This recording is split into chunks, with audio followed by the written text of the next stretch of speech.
Hi, my name is Aldous Spite. I'm a professor of plastic surgery at Mayo Clinic, and I'm one of the co-authors of an article that's coming up in the August edition of Mayo Clinic Proceedings titled Caveat Spectator, Digital Imaging and Data Manipulation.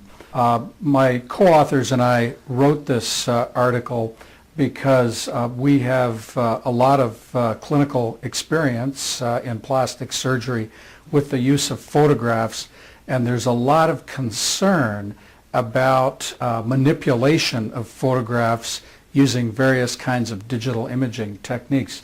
The reason this is so important is because you can make tremendous changes in how people look with various kinds of manipulations of the photographs. In fact, the problem is so widespread that for our trainees who complete their training and want to become board certified in plastic surgery, when they do their oral examinations, they have to submit photographs of their own patients, and they have to attest to the fact that these photographs have not been manipulated in any way. And were they to get caught manipulating the photographs, other than simply cropping them or putting on some anatomical landmarks to make them clear, they could be dismissed from the exams and perhaps even prevented from ever taking the exam because the ethical violations are considered very serious. So our article basically looks at some of the ways that digital images can be manipulated and have been manipulated fraudulently. The example that we use is the group from Korea who actually got an article published in Science that turned out to be based on fraudulent data that they had manipulated. And we just discussed the various issues related to it and discussed some of the suggested fixes for the problem.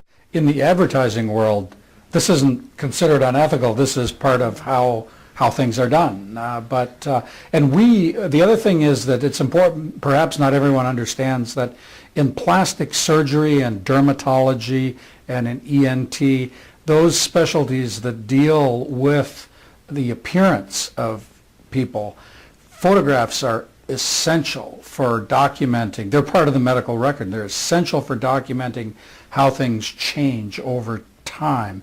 And in fact, all of us employ professional photographers here at Mayo so that those things that we discuss in the article where head position, lighting, settings of the camera can make things look different aren't a factor, so that we know that our own photographs have been done by a professional medical photographer who does it the same way every time. I think the vast majority of manipulations that we see are not intended to be fraudulent. I think they're intended to make things clear, but the issue is, does it change the data? You know, does it change how people perceive the conclusion just because you changed how things look?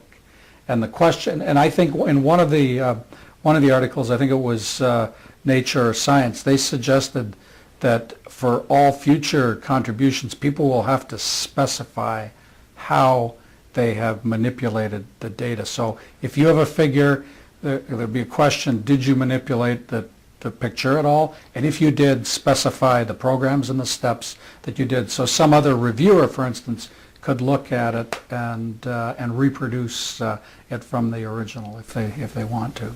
I think it's important to be transparent so that everybody knows what's going on. People can draw their own conclusions then about the data and the photographs. And I wanted for people to understand why we did it and why we think it's important and how it's, maybe people don't think that it's clinical, but it's clinically extremely important because we take pictures. I took pictures of almost every patient we saw today, our photographer did rather. So at the end, our conclusion is that the digital imaging software changes so rapidly that no set of rules set by journals is going to be able to cover everything.